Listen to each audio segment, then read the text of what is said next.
തീപിടിക്കേണ്ടത് വാക്കുകൾക്കല്ല, ആശയങ്ങൾക്കാണ്. പ്രതിഷേധിക്കേണ്ടത് വ്യക്തികളോടല്ല, നിലപാടുകളോടാണ്.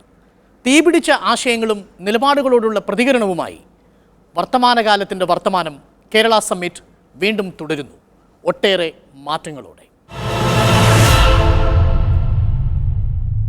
അക്ഷരക്കണക്കുകളിൽ എന്നും നമ്മൾ ഒന്നാമതായിരുന്നു. ഏറ്റവും മികച്ച സാക്ഷരതയുള്ള സംസ്ഥാനം, ഏറ്റവും മികച്ച എൻറോൾമെൻറ്റ് റേഷ്യോയുള്ള സംസ്ഥാനം, ഏറ്റവും കുറഞ്ഞ ഡ്രോപ്പ് ഔട്ട് റേറ്റുള്ള സംസ്ഥാനം.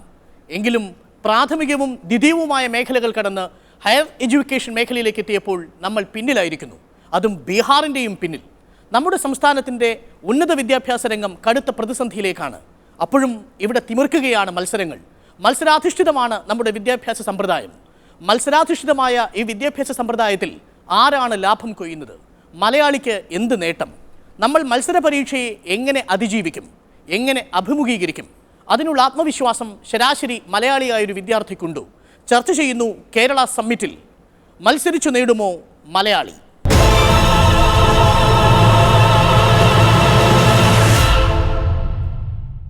ഇന്ന് ഈ വിഷയത്തിൽ പങ്കെടുക്കുന്നത് ഇവരാണ്. മഹാത്മാഗാന്ധി സർവകലാശാലയുടെ പ്രോ വൈസ് ചാൻസലറും കേരള ഹയർ എഡ്യൂക്കേഷൻ കൗൺസിൽ അംഗവുമായ doctor Sheena Shukkur, school of behavioural science ഡയറക്ടറും Indian council for social science research മെമ്പറുമായ ഡോക്ടർ റസീന പത്മം, വേറിട്ട വിദ്യാഭ്യാസ രീതിയിലൂടെ ശ്രദ്ധേയനായ സാരംഗ് ഗോപാലകൃഷ്ണൻ, നാളിതുവരെ ഒരൊറ്റ മത്സര പരീക്ഷയും നേരിടാതെ വെബ് ഡിസൈനിങ്, കൃഷി, ഡ്രൈവിംഗ്, റേഡിയോ നാടകം തുടങ്ങി വ്യത്യസ്ത മേഖലകളിൽ പ്രാവീണ്യം തെളിയിച്ച ഗൗതം സാരംഗ്.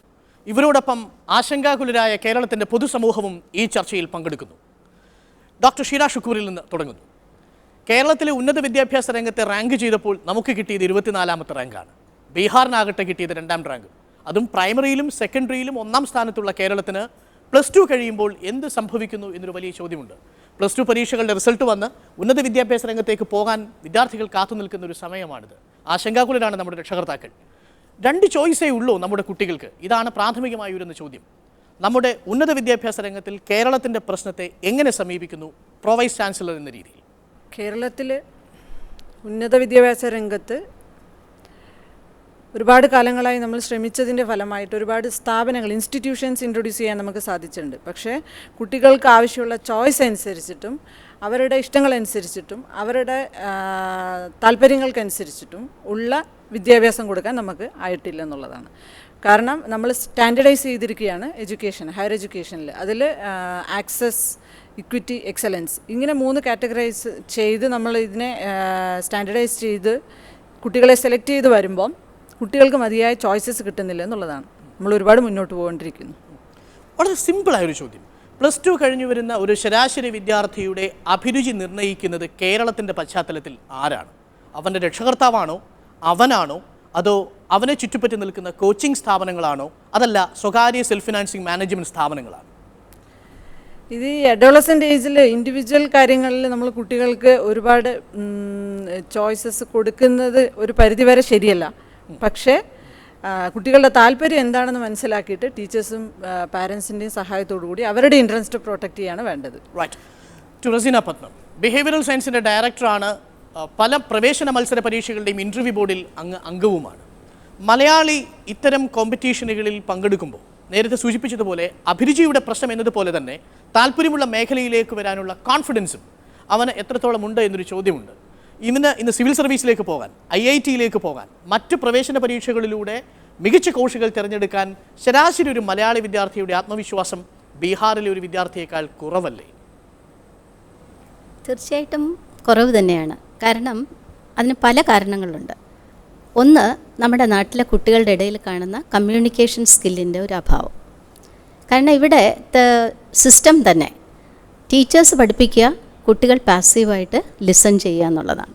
അപ്പം നമ്മൾക്കറിയാം, കുട്ടികൾ കുറച്ച് ആക്റ്റീവായി തുടങ്ങിയാൽ ക്ലാസ്സിൽ ചോദ്യങ്ങൾ ചോദിക്കുക, സംശയങ്ങൾ ചോദിക്കുക, അങ്ങനെ വരുമ്പോൾ തന്നെ അവനെ ഒറ്റപ്പെട്ട് മാറ്റി നിർത്തുന്ന ഒരുതരം വിദ്യാഭ്യാസം ഇന്നും തുടരുകയാണ്. ഇപ്പം ക്രെഡിറ്റ് ആൻഡ് സെമസ്റ്റർ സിസ്റ്റമൊക്കെ വന്നു എന്നുള്ളത് ശരിയാണ്.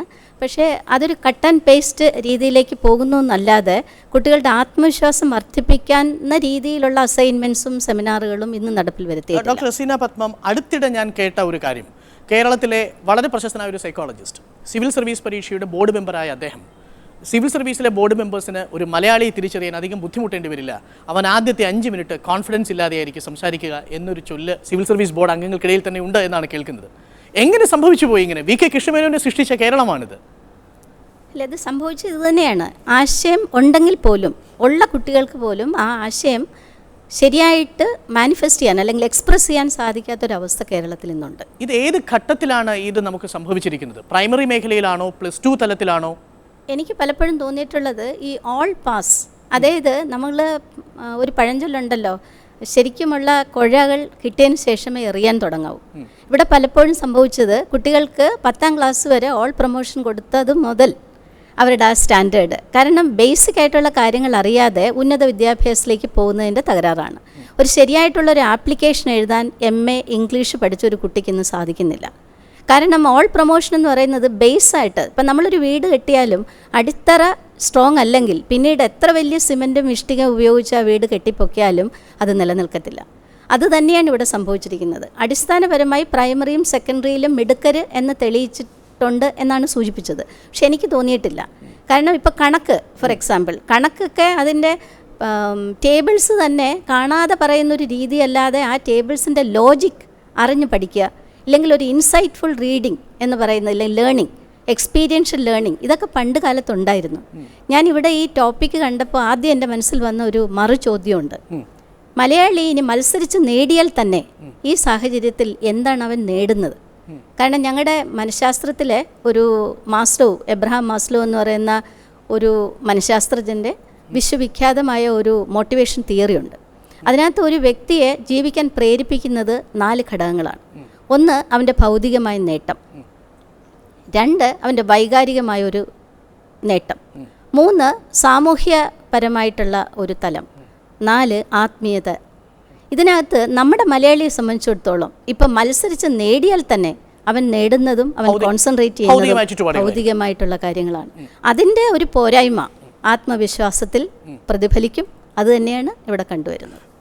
പ്രൈമറി തലം മുതൽ തന്നെ ഒരു വിദ്യാർത്ഥിയെ അധ്യാപകൻ നിരീക്ഷിക്കുന്നതോടൊപ്പം തന്നെ രക്ഷകർത്താവും സ്വാഭാവികമായും അവൻ്റെ വിദ്യാഭ്യാസ കാര്യത്തിൽ കേരളത്തിൽ മറ്റേത് സംസ്ഥാനങ്ങളപ്പുറം ആശങ്കാകുലരാണ്, കൺസേൺ ആണ്. അത് തന്നെയാണ് നമ്മുടെ വിദ്യാഭ്യാസത്തിൻ്റെ പ്ലസ് പോയിന്റും. അതൊരു ഘട്ടം എത്തുമ്പോഴേക്കും ഓവർ ഇൻഫ്ലുവൻസ് ആയിട്ട് മാറുന്നുണ്ടോ? പ്രത്യേകിച്ച് 10ാം ക്ലാസ് കഴിഞ്ഞ് പ്രീ ഡിഗ്രിയുടെ ചോയ്സ് സെലക്ഷൻ മുതൽ രക്ഷകർത്താക്കൾ അനാവശ്യമായ കുട്ടികളുടെ ചോയ്സ് സെലക്ഷനിൽ ഇടപെടുന്നുണ്ടോ? ആ അർത്ഥത്തിൽ അല്ല, ചോയ്സിൽ ഇടപെടുന്നു. അത് ഇപ്പം മാഡം സൂചിപ്പിച്ചതുപോലെ ഇടപെടാതിരിക്കാൻ നിവൃത്തിയില്ലാത്തൊരവസ്ഥയിലേക്ക് എത്തുകയാണ്. ഇപ്പം മറ്റ് പല മേഖലകളും റിസോഴ്സും നമുക്കുണ്ടെന്ന് സൂചിപ്പിച്ചല്ലോ. എൻജിനീയറിംഗ് മാത്രമല്ല, MBBS മാത്രമല്ല, മറ്റു മേഖലകളുണ്ട്. എന്താണ് ഈ മറ്റു മേഖലകൾ? എൻജിനീയറിംഗ് എന്ന് പറഞ്ഞാൽ എൻജിനീയർ എന്ന് പറയുകയെങ്കിലും ചെയ്യാം. MBBS എന്ന് പറഞ്ഞാൽ എവിടെങ്കിലും ഒന്നിരുന്ന് പ്രാക്ടീസ് ചെയ്ത് ജീവിക്കാം. മറ്റ് റിസോഴ്സ് എന്ന് പറയുന്നത് എത്ര % ഓഫ് കുട്ടികൾക്ക് ആ തലത്തിലേക്ക് അവരുടെ എക്സ്പെർട്ടൈസ് തെളിയിക്കാൻ സാധിക്കുമെന്നുള്ളതാണ്. അപ്പം അതിൻ്റെയൊക്കെ ആശങ്ക കൊണ്ട് സ്വാഭാവികമായിട്ടും രക്ഷകർത്താക്കൾ ഒരു സേഫ് അല്ലെങ്കിൽ ഒരു സെക്യൂർ ആയിട്ടുള്ള ഒരു പ്രൊഫഷൻ തിരഞ്ഞെടുക്കാൻ കുട്ടികളെ പ്രേരിപ്പിക്കുന്നു എന്നുള്ളതാണ്. അതിലേറ്റവും ദയനീയമായ ഒരു അവസ്ഥ ഞാൻ ശ്രദ്ധിച്ചിട്ടുള്ളത്, 50,000 വരെ റാങ്ക് ലിസ്റ്റിൽ പെടുന്ന കുട്ടിക്ക് ഇപ്പോൾ സെൽഫ് ഫിനാൻസിങ് ആയിട്ടുള്ള ഒരു എഞ്ചിനീയറിംഗ് കോളേജിൽ അഡ്മിഷൻ കിട്ടും. പക്ഷേ അവിടുത്തെ പ്രാഥമികമായിട്ടുള്ള എഞ്ചിനീയറിങ്ങിൻ്റെ കോൺസെപ്റ്റ്സ് ഗ്രഹിക്കാനോ അത് പെർസീവ് ചെയ്യാനോ കഴിവില്ലാത്ത ഈ വിദ്യാർത്ഥി, ഒരു നല്ല ശതമാനം കുട്ടികൾ ഒന്നുകിൽ ആൻറ്റി സോഷ്യലായിട്ട് മാറുകയോ അല്ലെങ്കിൽ ക്രിമിനൽ ടെൻഡൻസി കാണിക്കുകയോ, പല കോളേജ് ക്യാമ്പസുകളിലും അവർ മറ്റു കുട്ടികളെ റാഗ് ചെയ്തും മറ്റു കുട്ടികളെ പിടിച്ചു പറിച്ചും അവിടെ തന്നെ ആൻറ്റി സോഷ്യൽ ആക്ടിവിറ്റീസിൽ ഏർപ്പെട്ടും വിദ്യാഭ്യാസത്തിൻ്റെ 5 വർഷം പൂർത്തിയാക്കി ഒരു പേപ്പർ. ഗോപാലകൃഷ്ണനോട് ഇത്തരത്തിൽ മത്സരാധിഷ്ഠിതമായ വിദ്യാഭ്യാസ സമ്പ്രദായത്തോട് എന്നേ ഗുഡ് ബൈ പറഞ്ഞ ആളാണ് ശ്രീ ഗോപാലകൃഷ്ണൻ. പകരം സ്വന്തമായ അധ്യയന രീതി, സ്വന്തമായ പാഠ്യപദ്ധതി, സ്വന്തമായ ഒരു ആശയം, അതൊക്കെ അവിടെ നിൽക്കട്ടെ. നിലവിൽ അങ്ങേക്ക് എന്ത് തോന്നുന്നു ഈ മത്സരാധിഷ്ഠിതമായ ഈ വിദ്യാഭ്യാസ സമ്പ്രദായം കേരളത്തിൽ കാണുമ്പോൾ? ശരിക്കും ഞങ്ങൾ ഉത്തരം പറയേണ്ടത് അങ്ങനെയല്ല. അതായത് വിദ്യാഭ്യാസത്തിന് ലക്ഷ്യമില്ല. ഇതേവരെ എനിക്ക് 63 വയസ്സായി. ഈ 63 വയസ്സിനിടയ്ക്ക് ഞാൻ വിദ്യാഭ്യാസത്തെ നോക്കിക്കാണുന്ന ആ സമയത്ത്, അധ്യാപകർ എന്നുള്ള നിലയ്ക്ക് നോക്കിക്കാണുന്ന സമയത്ത് നമ്മുടെ വിദ്യാഭ്യാസത്തിന് വ്യക്തമായ ലക്ഷ്യമില്ല.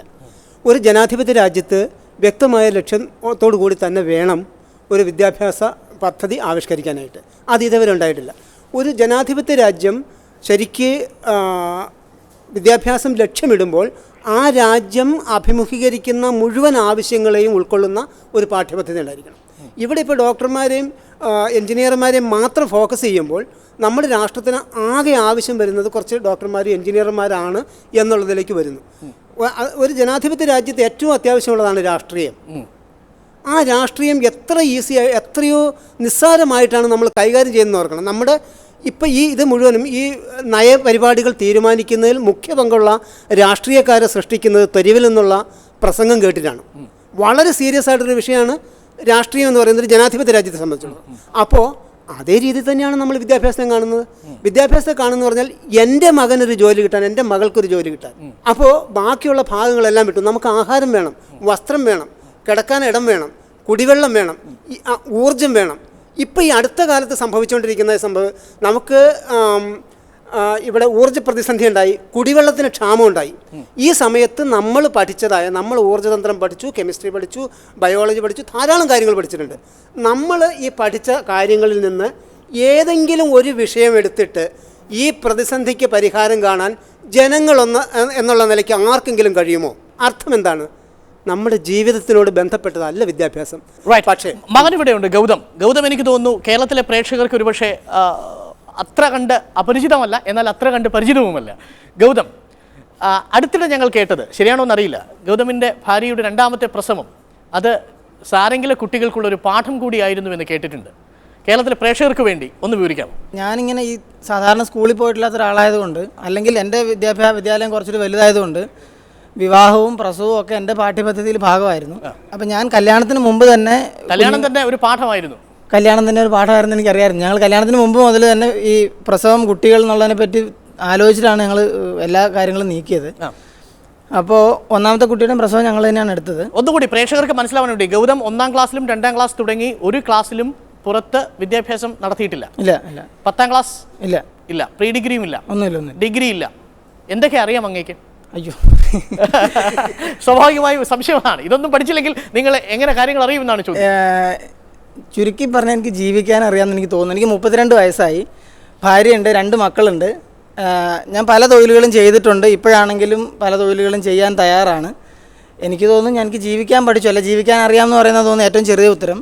അതിന് വേണ്ടി ധാരാളം കാര്യങ്ങൾ പഠിച്ചിട്ടുണ്ട്. ഇപ്പോൾ വെബ് ഡിസൈനിങ് ശരിക്കും പറഞ്ഞു കഴിഞ്ഞാൽ ഞങ്ങളൊരു ചെറിയ സ്കൂൾ നടത്തുന്നുണ്ട്, അത് ഓടിക്കാൻ വേണ്ടിയാണ് വെബ് ഡിസൈനിങ്ങിലേക്ക് ഞാൻ വന്നത്. അല്ലെങ്കിൽ ഞാൻ വല്ല കൃഷിയോ അല്ലെങ്കിൽ കാടുവെട്ടലൊക്കെ ആയിട്ട് പോയേനെ. ഞാൻ മനസ്സിലാക്കിയിടത്തോളം വിദ്യാഭ്യാസം, ഇപ്പോൾ നേരത്തെ പറഞ്ഞ പോലെ വിദ്യാഭ്യാസം ജീവിതമായിട്ട് ഒരു ബന്ധമില്ല എന്നുള്ളതാണ് ഇപ്പോഴത്തെ നിലനിൽക്കുന്ന സിസ്റ്റം. എന്നെ സംബന്ധിച്ച് ജീവിതവുമായിട്ട് ബന്ധപ്പെട്ടതെല്ലാം വിദ്യാഭ്യാസമാണ്. അപ്പോൾ ഒരു കുഞ്ഞുണ്ടാകുക എന്ന് പറയുന്നതാണ് വിദ്യാഭ്യാസത്തിൻ്റെ ആദ്യത്തെ പടി. ആ കുഞ്ഞുണ്ടാകുന്ന പറഞ്ഞാൽ പ്രസവിക്കുന്ന സമയത്തല്ല, ആ കുഞ്ഞ് മനസ്സിലുണ്ടാകുന്ന സമയത്ത്. എൻ്റെയും എൻ്റെ ഭാര്യ അനുവിൻ്റെ മനസ്സിലൊരു കുഞ്ഞുണ്ടായ സമയം മുതൽ ആ കുഞ്ഞ് വളരുകയാണ്. അത് കഴിഞ്ഞിട്ടാണ് അത് ശരീരത്തിലേക്ക് വരുന്നത്. അപ്പോൾ ഞങ്ങൾക്കിത് ആസ്വദിക്കണമായിരുന്നു, ഈ കുഞ്ഞിൻ്റെ മൊത്തം ഉള്ളിൽ നിന്നുള്ള, മനസ്സിൽ നിന്നുള്ള വളർച്ച, ശരീരത്തിലേക്കുള്ള വളർച്ച, അതിൽ നിന്ന് വെളി വന്നിട്ടുള്ള വളർച്ച.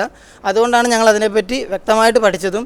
വെറുതെ ഒരു ദിവസം പോയി പ്രസവം എടുക്കുകയല്ലായിരുന്നു, വ്യക്തമായിട്ടുള്ള തയ്യാറെടുപ്പോടു കൂടിയും ഡോക്ടർമാരുടെ അടുത്ത് പോയിട്ട് കൺസൾട്ട് ചെയ്തിട്ടും പഴയ വയറ്റാട്ടുകളോട് സംസാരിച്ചിട്ടും. എൻ്റെ അമ്മ പ്രസവം എടുക്കുന്ന ആളാണ്, അമ്മയോട് സംസാരിച്ചിട്ടൊക്കെയാണ് ചെയ്തത്. ഗൗതം തന്നെയാണ് പ്രസവം എടുത്തത്? ഞാൻ തന്നെയാണ് പ്രസവം എടുത്തത്. അമ്മയുണ്ടായിരുന്നു, കൂടെ അമ്മയുണ്ടായിരുന്നു. പക്ഷേ പ്രസവം എടുത്തതും അതിൻ്റെ പൊക്കിൾക്കൊടി മുറിക്കലും എല്ലാം ഞാൻ തന്നെയാണ് ചെയ്തത്. അല്ല, അതിൽ പ്രധാന കാര്യം ഗർഭിണിയായിരിക്കുന്ന സ്ത്രീക്കാണ് ഇതിനകത്ത് ഏറ്റവും ആദ്യത്തെ എന്താ പറയുന്നത്, അവരുടെ അഭിപ്രായമാണ് നമ്മൾ ഏറ്റവും മാനിക്കേണ്ടത്. എൻ്റെ ഭാര്യ പറഞ്ഞത് എനിക്ക് ആശുപത്രിയിൽ പോയി പ്രസവിക്കാൻ താല്പര്യമില്ല, അപ്പോൾ സഹായിക്കണം എന്ന് പറഞ്ഞു. എനിക്ക് അവളെ ആശുപത്രിയിൽ വേണമെന്ന് പറഞ്ഞിട്ട് ഞാൻ ആശുപത്രിയിൽ പോയാൽ, അത് വേറെ കാര്യം. ഇതിൽ എൻ്റെ ആവശ്യമല്ല, അത് പ്രസവിക്കുന്ന ഒരു സ്ത്രീക്ക് മാത്രം പറ്റുന്നൊരു കഴിവാണ്. അത് എനിക്കില്ലാത്തതുകൊണ്ട് അവൾ പറയുന്നതനുസരിച്ച് ചെയ്തെന്നുള്ളതാണ്. അതിനുവേണ്ടി ഞാൻ തയ്യാറെടുത്തു.